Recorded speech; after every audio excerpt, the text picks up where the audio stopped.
Hello, Bill here. I want to answer a question we get from time to time here at Vaniman, which is, how do I fix the foot remote for my dust collector? This is part number 1443. It's the foot remote for the Abrasive Vac, the SandVac, the Vanguard Mobile series, and the PureBreeze FX HEPA Fume Extractor. This is what you step on to start and stop the unit. If you find your foot pedal stops working, this part is hardly ever the problem. This is just an air bellows. It just pushes air through the tubing. That's all.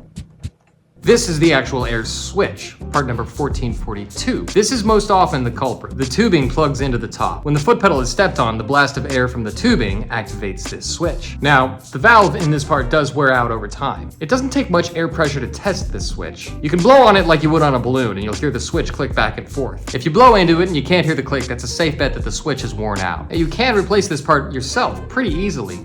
You'll need a Phillips head screwdriver to take the outer panel off, and then unscrew the nut by hand on the old switch to remove it.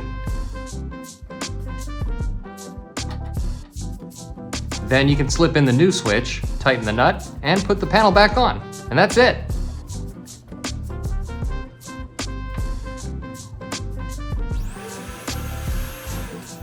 You can get this replacement part from your dealer, or you can find it on our website. Avoid headaches and make sure you get the right replacement part. And of course, if you have any questions at all, you can call our friendly customer support team at 760-723-1498 or email us at service@vaniman.com.